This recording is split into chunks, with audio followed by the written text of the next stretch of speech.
इकाई 2 भक्ति काल। हम इसके रिलेटेड कुछ फैक्ट्स पढ़ रहे थे, हमने लास्ट क्लास में कुछ फैक्ट पढ़े थे, अभी आगे बढ़ते हैं इसके। कबीर द्वारा विभिन्न दार्शनिक आधारों की गृहीत सिद्धांत, मतलब कबीर ने किन दार्शनिक आधारों पर सिद्धांतों को ग्रहण किया था। तो दार्शनिक आधार बताने हैं और कौन से सिद्धांत के द्वारा उन्होंने की वजह से उसको ग्रहण किया। तो पहला दार्शनिक आधार था इनका वेदांत। वेदांत मतलब अद्वैत, ठीक है। तो इसमें जो सिद्धांत था ज्ञानवाद था। इसका सिद्धांत क्या था? ज्ञानवाद। वेदांत का सिद्धांत जो था वो ज्ञानवाद था। सूफी का जो सिद्धांत था, सूफी काव्य जो था पूरी तरह से किस पे डिपेंड था? वो प्रेमवाद, भावात्मक रहस्यवाद, ठीक है। उसमें इमोशंस, प्रेम, ये सारी चीजें थी सूफी के अंदर। फिर है वैष्णव में क्या था? अहिंसा व प्रपतिवाद। अहिंसा मतलब किसी के साथ हिंसा नहीं करना, किसी को मारना नहीं। प्रपतिवाद मतलब किसी से कोई बैर नहीं रखना, ठीक है, कोई शत्रु नहीं होना चाहिए। फिर सिद्ध और नाथ, इसमें कौन कौन से सिद्धांत थे इसके अंदर? थे जात पात, जाति पाति का भेद खत्म करना, धर्म भेद, सामाजिक आडंबरों का विरोध, अंतस्थ साधनात्मक रहस्यवाद और हठ योग, ये इसके सिद्धांत थे। फिर इसके बाद था इस्लाम में था एकेश्वरवाद। वो सिर्फ एक ही भगवान को मानते हैं, अल्लाह को मानते हैं। उनका मानना था कि भगवान सिर्फ एक ही है।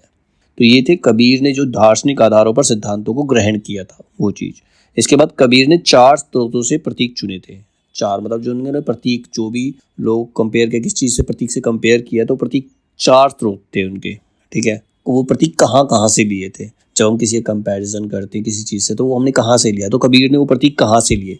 पहले तो उसने लिए जीव जगत से। जीव जगत से उसने कौन कौन से प्रतीक लिए? बुनकर, बनाने वाला, कलाल, कुम्हार, माली, किसान, ये जो किसी न किसी चीज की रचना करते हैं, ठीक है। ये जीवन जगत से इनके जो प्रतीक थे उन्होंने जीवन जगत से लिए। बुनकर, कलाल, कुम्हार, माली, किसान, ब्राह्मण, ठाकुर, कायस्थ, मुल्ला, मौलवी आदि जितनी भी जाति पाती हैं वहाँ। फिर हस्तकला उद्योग से उन्होंने क्या लिया? ताना बाना, सूत, चरखा आदि। प्रकृति से क्या लिया? चकई चकवा मतलब चिड़ा चिड़ी, मतलब जो पक्षी है। चकई चकवा क्या है? पक्षी। मृग, हिरण। चातक भी एक पक्षी है। मोती, समुद्र, नदी, जलाशय, शंख, पतंग, ये सब प्रकृति से। सारे प्रतीक कहाँ से लिए? प्रकृति से लिए। नाथपंथी योगी से उन्होंने कौन सा प्रतीक लिए? हठ योग के जितने भी प्रतीक थे वो उन्होंने नाथपंथियों से लिए थे। भाषा पर कबीर का जबरदस्त अधिकार था। वे वाणी के डिक्टेटर थे। जब वो बोलते थे ना, उनकी भाषा इतनी सही होती थी कि कोई इनको गलत प्रूव नहीं कर सकता था। डिक्टेटर मतलब, डिक्टेटरशिप का मतलब पता है ना, जिसका एकमात्र राज होता है। तो भाषा के ऊपर इनका राज था, अधिकार था इनको। कबीर की रचना में कितने रंग हैं? अक्खड़ समाज चेतना का, कटुक्तिकार का, एकदम भाव विभोर होकर आत्मसमर्पण का। कभी तो वो किसी की बुराई करने लगते हैं, कभी किसी पे ताना कसने लगते हैं, कभी बिल्कुल ही भाव विभोर हो जाते हैं। उनकी रचना के रंग हैं ये। गहरी रहस्य चेतना का, प्रेम के तन्मय भाव का, चरम वैराग्य का, इन सभी रंगों में उनकी कला सक्रिय है और उनके पूरी तरह से संश्लिष्ट। इतना वैविध्य कम रचनाकारों में मिलेगा, जाहिर है। इसीलिए फुटकर पद और दोहे लिखकर बिना महाकाव्य लिखे वे हिंदी के महाकवि बन गए। ऐसा कहना है राम स्वरूप चतुर्वेदी का। राम स्वरूप चतुर्वेदी मानते हैं कि उन्होंने कोई महाकाव्य नहीं लिखा, लेकिन जो उन्होंने रचनाएं लिखी उसके अलग अलग रंग देखे, अलग अलग भाव देखे, उसी की वजह से हिंदी के महाकवि बने। और इनको वाणी का डिक्टेटर कहा था हजारी प्रसाद द्विवेदी ने। ये क्वेश्चन एनटी के अंदर आ सकता है कि कबीर को वाणी का डिक्टेटर किसने कहा? तो वो कहा था हजारी प्रसाद द्विवेदी ने। और ये कोई महाकाव्य ना लिखकर भी हिंदी के महाकवि बने, ऐसा कहा था रामस्वरूप चतुर्वेदी ने, ठीक है। ये 2 क्वेश्चन इसके अंदर से बन सकते हैं। इसके आगे करते हैं कुछ प्रमुख संत सिख कवि और उनकी रचनाएं। संत सिख कवि और उनकी रचनाएं। अब संत सिख कवि कौन है? सबसे पहले गुरु अंगद। इनका जन्म हुआ था 1504 में, इनकी मृत्यु हुई थी 1552 में। इनकी रचनाएं आदि ग्रंथ में श्लोक व दोहा संकलित है। इनकी जो रचनाएं हैं आदि ग्रंथ में है, इनकी रचनाएं आदि ग्रंथ में, जिसमें श्लोक व दोहा संकलित किए गए हैं। तो ये है गुरु अंगद। गुरु अंगद के बाद आते गुरु अमरदास। इनका जन्म हुआ था 1479 में, मृत्यु हुई थी 1574 में, और ये तीसरे गुरु थे। और इनकी जो रचना है वो आदि ग्रंथ में संकलित है। आदि ग्रंथ में इनकी भी रचनाएं तीसरे गुरु और आदि ग्रंथ में संकलित है। फिर है गुरु रामदास। इनका जन्म 1514 में हुआ, मृत्यु हुई 1581 में। चौथे गुरु और आदि ग्रंथ के चौथे महिला में, चौथे पार्ट के अंदर इनकी रचनाएं हैं। ठीक है, इसके बाद है गुरु अर्जुन देव। इनका जन्म हुआ था 1563 और इनकी मृत्यु 1660। ये पांचवें गुरु हैं। आदि ग्रंथ के पांचवें महिला में इनकी रचनाएं हैं। गुरु तेग बहादुर, इनका जन्म हुआ था 1622 में, मृत्यु हुई 1675 में। ये 9वें गुरु थे और 9वें महिला में इनकी रचनाएं हैं। गुरु गोविंद सिंह, तेग बहादुर के बाद गुरु गोविंद सिंह, इनका जन्म हुआ था 1664 में, मृत्यु हुई 1718 में। ये अंतिम गुरु थे, सिखों के अंतिम गुरु। इनकी रचना चंडी चरित्र और विचित्र नाटक। तो इस सीक्वेंस में ही दे रखा है। सिखों के संत कवि पहले हैं गुरु अंगद, गुरु अंगद के बाद आते गुरु अमरदास, गुरु अमरदास के बाद गुरु रामदास, फिर गुरु अर्जुन देव, फिर गुरु तेग बहादुर और फिर गुरु गोविंद सिंह। तो सीक्वेंस में ही दे रखे हैं कि सिख गुरु और उनकी रचनाएं जो दे रखी हैं। इसके बाद है प्रमुख संत कवियों का संक्षिप्त जीवन वृत्त। संत कवियों का प्रमुख संत कवि कौन कौन है? अब प्रमुख संत कवि में आते सबसे पहले रैदास। ये भी सीक्वेंस में दे रखा है। सबसे पहले संत कवि क्या है, कौन है? रैदास है। इनका जन्म हुआ था 1388 में और इनकी मृत्यु हुई थी 1518 में। 1500 की मृत्यु हो गई। इनका जन्म स्थल था काशी। रैदास का जन्म काशी में हुआ था 1388 में और उनके गुरु का नाम रामानंद था। रैदास के गुरु रामानंद थे। रैदास के बाद आते कबीरदास। इनका जन्म 1398 में हुआ और इनकी मृत्यु भी 1580 में हुई थी। इनका जन्म भी काशी में हुआ था। इनके भी गुरु रामानंद हैं। फिर है जंभनाथ।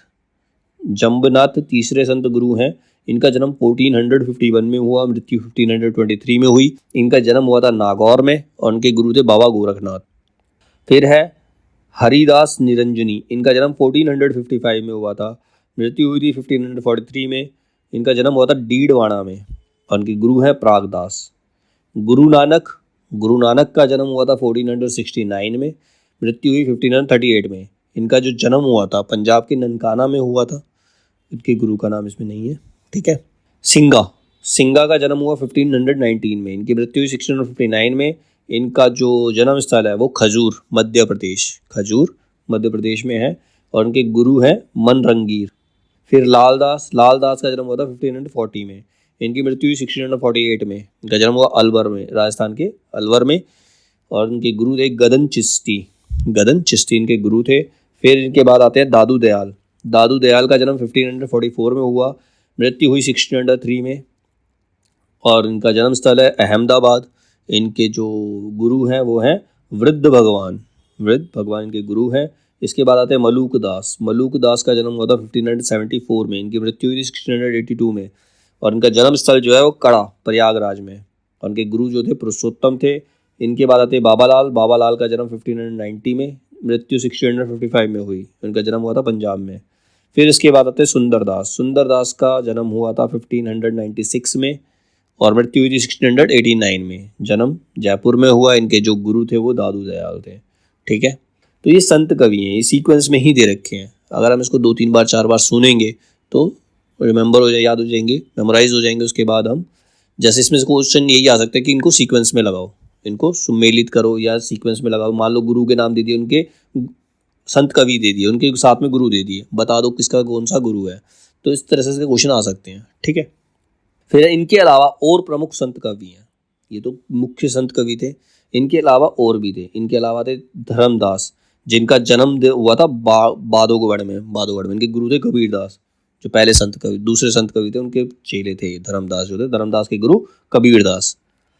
मेन याद होना चाहिए कवि और उनके गुरु का नाम। इससे रिलेटेड क्वेश्चन तो 100% आ सकता है। जन्म का सन पूछा जाए या ना पूछा जाए ये कोई ज़रूरी नहीं है। ठीक है। इसके बाद है धन्ना का जन्म 1415 में हुआ था। इनका जन्म स्थल था धुआन और इनके गुरु थे रामानंद। पीपा का जन्म 1425 में हुआ। इनका जन्म हुआ था गगरोनगढ़ में। इनके गुरु रामानंद। सेन का जन्म हुआ था बादोगढ़ में और इनके गुरु भी रामानंद थे। निपट निरंजन, इनका जो जन्म हुआ था 1531 में हुआ था और इनका जन्म दौलताबाद में हुआ। फिर है बाबरी साहिबा, इनका जन्म हुआ था 1542 में, मृत्यु हुई 1605 में और इनके गुरु थे मायानंद। फिर वीरभान का जन्म 1543 में हुआ। इनके गुरु उदयदास थे। रज्जब, इनका जन्म हुआ था 1567 में, मृत्यु हुई 1689 में। जन्म राजस्थान, गुरु दादू दयाल। रज्जब के गुरु जो है वो दादू दयाल है। इसके बाद सदना है, सदना के बाद अक्षर अनन्य, इनका जन्मस्थल दतिया है। ठीक है। अब संत कवियों द्वारा परिवर्तित संप्रदाय, मुख्य केंद्र, प्रमुख शिष्य, मतलब कौन से संत कवियों ने कौन से संप्रदाय को चेंज किया। ठीक है। और उनके शिष्य कौन है, मेन शिष्य कौन है। संप्रदाय कबीर पंथ, जिसको चेंज किया, जो परिवर्तित थे। कबीर पंथ संप्रदाय है, इसका केंद्र काशी में था। इसको बदलने वाले कौन थे, कबीर। और उनके प्रमुख शिष्य थे धर्मदास। कबीर के प्रमुख शिष्य कौन थे, धर्मदास। पीछे हमने पढ़ा भी है, ये रहा धर्मदास। ठीक है। दूसरा संप्रदाय सिख, इसका केंद्र पंजाब में, सिखों का केंद्र, ये तो याद भी रहेगा। सिख का जो सिख संप्रदाय है, इसका केंद्र जो है पंजाब है। इसके प्रवर्तक थे गुरु नानक। कबीर पंथ का तो पता ही, कबीर के नाम से है, काशी में है, तो धर्मदास इनके शिष्य थे। सिख संप्रदाय का केंद्र पंजाब था, इसके प्रवर्तक गुरु नानक थे, इनके शिष्य का नाम। फिर संप्रदाय उदासी, उदासी संप्रदाय, इसके प्रवर्तक थे श्री चंद। विष्णुई संप्रदाय, इसका केंद्र बीकानेर में था, और उसको जो प्रवर्तक थे वो जम्बनाथ थे। जम्बनाथ के कुछ शिष्य हैं, हावली, पावजी, लोहा, पागल, दत्तनाथ, मालदेव, ये इनके शिष्य हैं। फिर है निरंजनी। निरंजनी संप्रदाय का केंद्र जो था वो डीडवाना था, और इसके प्रवर्तक थे हरिदास निरंजनी, और इनके शिष्य थे नारायण दास और रूपदास। लालपंथ संप्रदाय, लालपंथ है, इसका जो केंद्र था वो अलवर में था, और इसके प्रवर्तक लालदास थे। ठीक है। फिर है दादू पंथ। दादू पंथ का जो केंद्र है वो राजस्थान है, और इसके प्रवर्तक दादू दयाल थे, और दादू दयाल के जो शिष्य हैं वो रज्जब, सुंदरदास, प्रयागदास, जनगोपाल। फिर बाबा लाली। बाबा लाली संप्रदाय है, इसका केंद्र गुरुदासपुर है, और इसके प्रवर्तक जो थे बाबा लाल थे। बावरी संप्रदाय, बावरी संप्रदाय की जो प्रवर्तक है वो बावरी साहिबा थी। ठीक है। फिर सत्यनामी संप्रदाय। सत्यनामी संप्रदाय का जो केंद्र था वो नरनौल था, नरलौन, और इनके जो प्रवर्तक थे जगजीवन दास थे। इनके जो शिष्य हैं वो गोविंद साहब और भीखा साहब हैं। साधु संप्रदाय, इसका जो केंद्र है फर्रुखाबाद है, और प्रवर्तक वीरबान है। ठीक है। फिर प्रमुख संत कवियों से संबंधित प्रसिद्ध स्थल। अब कुछ संत कवि हैं और उनसे रिलेटेड स्थल कौन कौन से हैं, उनसे लिंक्ड स्थल कौन कौन से हैं। जैसे संभराथल, ये समाधि स्थल है। संभराथल क्या है, एक समाधि स्थल है, और इससे संबंधित जो संत कवि है वो जम्बनाथ। संभराथल जो है वो जम्बनाथ से रिलेटेड है। ठीक है। अलख दरीबा, ये स्थल है, सत्संग स्थल है, यहाँ पर सत्संग होता है, और ये किससे लिंक्ड है, दादू दयाल से। कौन से संत कवि से लिंक है ये, दादू दयाल से। बाबा लाल का शैल, ये बड़ौदा में है, जगह का नाम दे रखा है बड़ौदा, और इनके संबंधित संत कवि हैं बाबा लाल। फिर है मगहर। मगहर मृत्यु स्थल है, यहाँ पर जब लोग जाते हैं तो उनकी मतलब मृत्यु के लिए स्थल चुना जाता है, इसको मृत्यु स्थल कहा जाता है मगहर को, मतलब एक पाप की राजधानी कहा जाता है। और इससे जो संबंधित संत कवि है वो कबीरदास है। कबीरदास जानबूझकर, जब वो मरने वाले थे, जब उनकी मृत्यु होने वाली थी, जानबूझकर वो मगहर गए थे। कहते काशी में मृत्यु पाकर तो सबको स्वर्ग मिल जाता है, मैं मगहर में जाकर मृत्यु प्राप्त करके स्वर्ग प्राप्त करूंगा, तभी मेरा जीवन सफल होगा, ऐसा उन्होंने कहा था। ठीक है। तो मगहर जो है वो मृत्यु स्थल है जो कबीरदास से लिंक्ड है। ठीक है। फिर है सांगानेर। सांगानेर भी मृत्यु स्थल है, और ये लिंक किससे, सुंदरदास से। भराने, ये राजस्थान में, ये भी मृत्यु स्थल है, दादू दयाल। मतलब यहाँ पर इनकी समाधियाँ हैं। कबीर की समाधि मगहर में है, मगहर जो है कबीर की समाधि है। ठीक है। तो समाधियाँ हैं ये।